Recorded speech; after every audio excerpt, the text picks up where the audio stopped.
Greetings, film fans. John Campea here, AMC Movie News. And an interesting piece of news came out the other day regarding the upcoming sequel to The Amazing Spider-Man that has something to do with Jamie Foxx, possibly being one of the villains in the next film. Joining me to discuss this right now is one of the leading online film pundits from ScreenRant.com, Mr. Kofi Outlaw. Kofi, what do we know about this Jamie Foxx thing so far? Well, what we've heard so far is that Jamie Foxx is meeting with Sony to discuss the possibility of playing Electro in Amazing Spider-Man 2. Many fans who saw Amazing Spider-Man 1 know that there was the mid-credit scene where we saw, spoiler alert, where we saw Dr. Kirk Connors was played by Rhys Ifans, and he was sitting in jail, and this mysterious man comes and meets him and asks all these questions about Peter Parker. And long story short, this mysterious man disappears in a bolt of lightning, which led many fans to speculate that Electro was going to be the villain in the sequel. I even asked director Mark Webb about this, and he kind of played it coy, saying that, you know, he was going to let speculation run, but he wouldn't confirm anything. But it's since come out that he has a love of a character, for the character rather, and that Amazing Spider-Man 2 could feature Electro, Harry Osborn, Mary Jane Watson, who we know from the first Spider-Man films and is a love interest of Spider-Man. And now we're hearing that Sony is meeting with Jamie Foxx to talk about him taking on this role. And Jamie Foxx has a kind of growing relationship with the studio. They are distributing his new film, the Quentin Tarantino film, Django Unchained, internationally. And they have him starring in White House Down. And what we're kind of seeing now is a lot of people who around the internet are, of course, reacting to this, as the internet tends to do, and are kind of from varying degrees of, you know, Jamie Foxx is going to be good for this, to Jamie Foxx is the worst person ever and is terrible for this. And, of course, hot on the heels of this James Bond, Idris Elba issue, there's also kind of talk about, you know, is Jamie Foxx right for this character, because the character of Electro is typically depicted as being a white character in a Spider-Man comic book.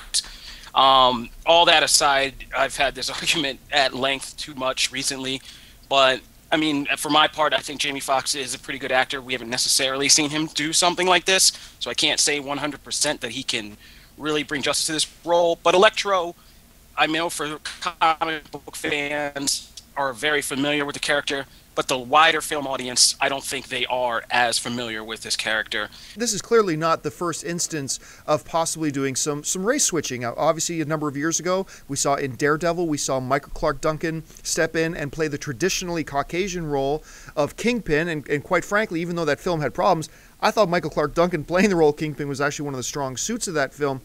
So, with considering that this is not as well known of a character, Electro, as you were just pointing out, do you think Sony feels a little safer having like an Academy Award winning actor like Jamie Foxx, who happens to be black, stepping in and playing this traditionally white character? Do you think they feel safer because it's not as well known of a character, or do you think it just doesn't matter to them at all? We've been, like I said, we've been having this discussion on Screen Rant a lot. Certain times I've been very well in my expressions of it, not so well in others. But what I've kind of settled on is, you know, this is Hollywood. The color that matters is green. And so true. What matters is green. And in this case, like in the Bond case, you know, I'm not going to be so naive as to say that producers wouldn't say, you know, well, we want to get, you know, a black actor for this role because maybe we can appeal to these demographics over here. You know, in Hollywood, they have these pie charts for where each of us fits into some demographic, and they're always trying to go for the magical movie that appeals to all these demographics, you know. And I'm not going to say that they're not doing that, but there is, you know, Jamie Foxx is a growing movie star. He has won an Academy Award. His career is only going to get wider once kind of Django Unchained hits. So from that standpoint, it's not a dumb idea to get that kind of high-profile actor on your marquee.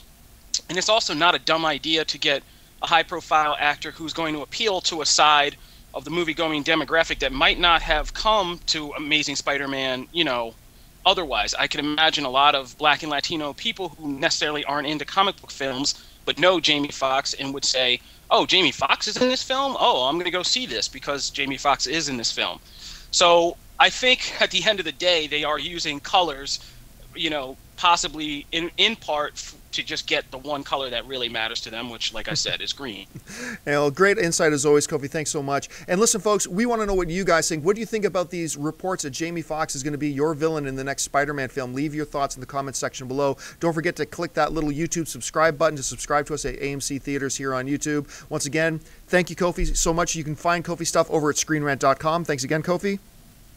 Thank you. And until next time, I'm John Campea. Bye-bye.